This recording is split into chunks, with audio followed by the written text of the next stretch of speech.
एक बेटी का हत्या हुआ, उस हत्या को मैं लेकर के लड़ रही थी, तो 12 बजे रात को अचानक में हमारे घर पे पुलिस 150-200 पुलिस हमारे घर पे रात में छापा मारती है।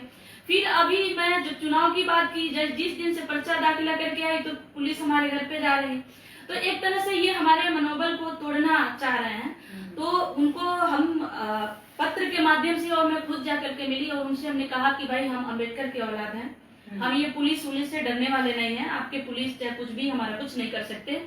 जब तक संविधान है और जब तक मुझ में जान है तब तक मैं लड़ती रहूंगी, आखिरी सांस तक मैं लड़ूंगी। अगर गलत है हमारे समाज के लिए बात, अगर आप गलत करेंगे तो आप हमको जेल डालिए, जेल में भेजना तो भेज दीजिए, रात में दिन में पुलिस भेजने की क्या जरूरत है? मैं तो आपके सामने खड़ी हूँ, यहाँ पे हमारी गुनाह है, तुम्हारी गुनाह बताइए। मतलब प्रोटेक्शन के लिए बेटियों की पुलिस नहीं है? नहीं, अगर बेटियां आगे बढ़ रही हैं तो पुलिस खाली बैठी है, एकदम फ्री बैठी है और जाकर के आपको हाँ, तो ये अब आप देख सकती हैं कि गोरखपुर की पुलिस जो है अपराधियों के पकड़ने के लिए नहीं है। जब मैं पूछ रही थी कि 302, 376 जैसे धाराओं में अपराधी को क्यों नहीं, अपने आरोपी को क्यों नहीं पकड़ा, तो उसके लिए उनकी पुलिस भी नहीं है, उनके लिए कानून भी नहीं है, उनके लिए कुछ नहीं। लेकिन जब सीमा गौतम एक दलित की बेटी है और जन समस्याओं पे आंदोलन कर रही है, जन समस्याओं को लेकर आंदोलन कर रही है, जमीन को लेकर आंदोलन कर रही है, तो सीमा गौतम के घर पे आप देखेंगे कि 7 फरवरी को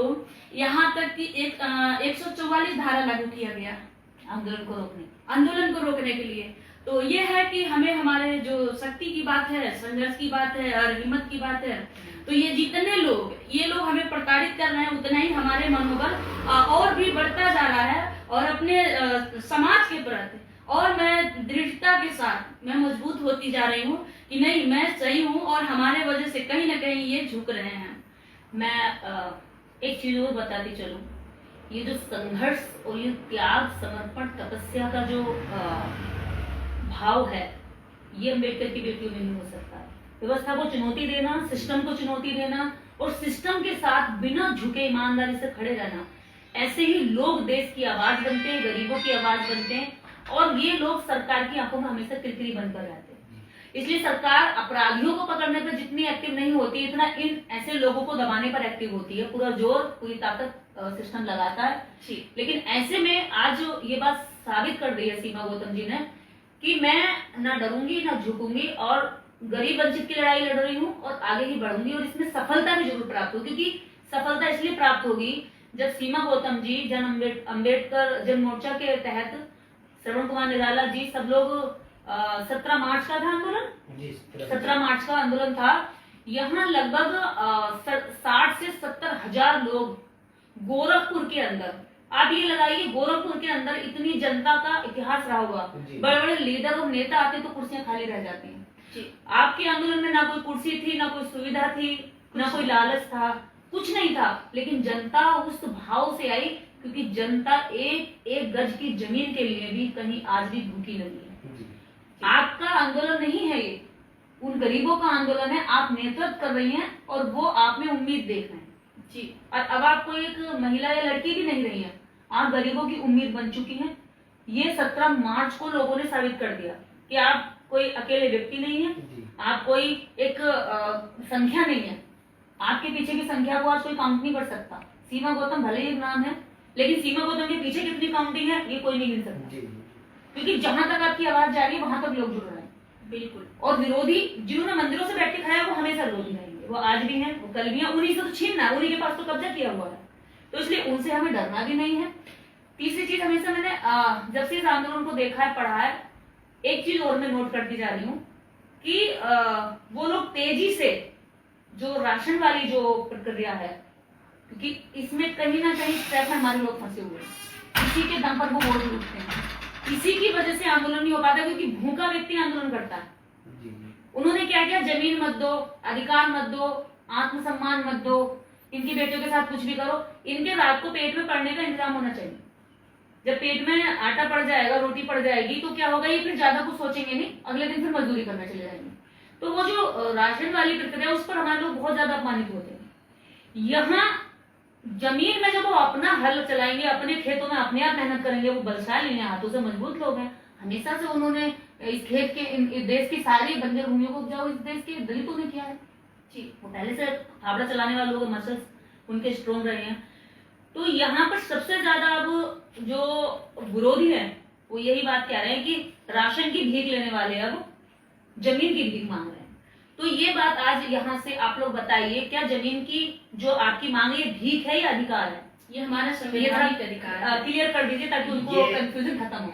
ये जमीन का जो लड़ाई है हाँ। वो हमारा पूर्ण रूप से अधिकार है, हाँ। जो हमें आज तक मिला ही नहीं। आजादी के 75 साल बीत गए, यानी बंटवारा ही नहीं हुआ आज तक ये जमीन का। जमीन का बंटवारा ही नहीं हुआ, इसलिए हम जमीन से पूर्ण रूप से वंचित ही है।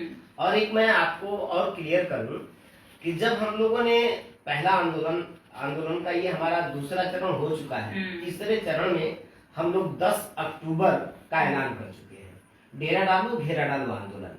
10 अक्टूबर डेरा डालो घेरा डालो। जी। डेरा डालो घेरा डालो गोरखपुर में ये आंदोलन होगा। कमिश्नर कार्यालय पे हम डेरा डालेंगे और तब तक नहीं हटेंगे जब तक जमीन का कागज हमको मिल नहीं जाएगा। ये सरकार को हमने बता दिया है, लिखित रूप से बता दिया है। अच्छा। ठीक है। अभी क्या है कि जो पहला चरण हुआ हमारा जमीन, जो दलित जमीन अधिकार को लेकर के, ये 17 दिसंबर पहला, दूसरा चरण 17 मार्च अच्छा। और हम तीसरा चरण आर पार की लड़ाई 10 अक्टूबर को जा रहे हैं। ठीक है। लेकिन इसी बीच में जो ग्रामीण लोग हमारी इस आंदोलन में शामिल हुए, आपने एक बहुत अच्छी बात कही कि जिस तरह से ये लोग राशन पे टिका है, जमीन का अधिकार का जब आंदोलन शुरू हुआ तो ये राशन वाला अभियान और तेज करने लगे, हाँ, ताकि इनका पेट भर जाए तो बाकी चीजें सोचना बंद कर दे। लेकिन जब आंदोलन में गांव से जुड़ी बड़ी संख्या में महिलाएं आई और मैं देख रहा था कि पत्रकारों ने जब उनके बीच में जाके बातचीत किया और ये लाइव चल रहा था, उनको कोई समझाया नहीं, उनको कोई बोला नहीं। तो जब लाइव चल रहा था पत्रकार पूछ रहे थे तो गांव की गरीब महिलाएं, अनपढ़ महिलाएं, वो अब बोलने लगी कि नहीं। तो पत्रकारों ने कहा कि भाई आपको तो सरकार राशन दे रही है, आप जमीन की बात क्यों कर रही हैं? तो वो महिलाएं कह रही कि नहीं बाबू, हमके राशन उसन नहीं चाहिए, राशन अपन सरकार बंद कर ले, हमके हमारी जमीनिया दे दें।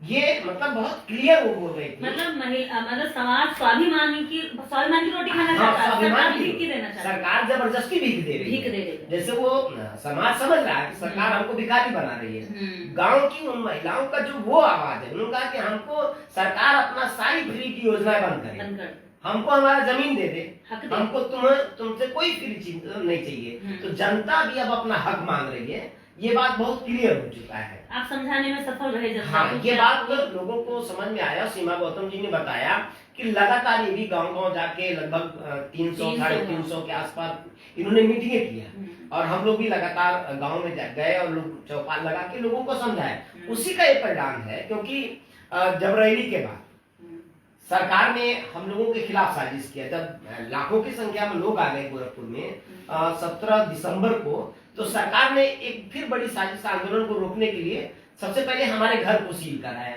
तो घर को सील कराया, तो जब घर सील करने यहाँ पुलिस आई, पूरा प्रशासन आया, एडीएम, तहसीलदार, एसडीएम सब लोग आए, तो हम उनसे यही सवाल कर रहे थे कि आप भाई मेरा घर क्यों सील कर रहे हैं? तो वो बोल रहे थे कि इतनी बड़ी रैली की आप लोगों ने, लाखों की संख्या में लोग जुटे, तो पैसा कहाँ से लाया ये बता दीजिए। अच्छा। तो मैंने उनसे पूछा कि आपको लग रहा है कि रैली हुआ जनता के मुद्दे पर हुआ, गरीबों की आवाज को लेकर के हुआ, आपको लग रहा पैसा लगा, और आप पैसे का हिसाब 500 पुलिसकर्मी लेके आ गए मांगने हमारे घर पे और कह रहे घर सील कर। तो मैंने पूछा सिर्फ हमको आप ये बता दीजिए कि रैली हुआ तो उस रैली में पैसा कहाँ लगा, खर्चा कहाँ हुआ? भाई आप कह रहे हैं कि पैसा लगा, मैं पूछ रहा हूँ पैसा लगा कहाँ? भाई एक मुद्दा है जमीन का अधिकार, 75 साल आजादी के बीत गए और जमीन में आज भी दलितों, पिछड़ों, गरीबों को हक नहीं मिला, जमीन में हिस्सा हमें मिला नहीं। ये बात हमने जनता को समझाया, गांव जाकर के छोटी छोटी मीटिंगें करके, ये ठीक बात है, ये तो मैं रोज जाता हूँ गाँव में, तो मैं जनता को और जनता को कहा कि 17 दिसंबर को आना है, आपको अपना आवाज उठाना है। अब कोई जनता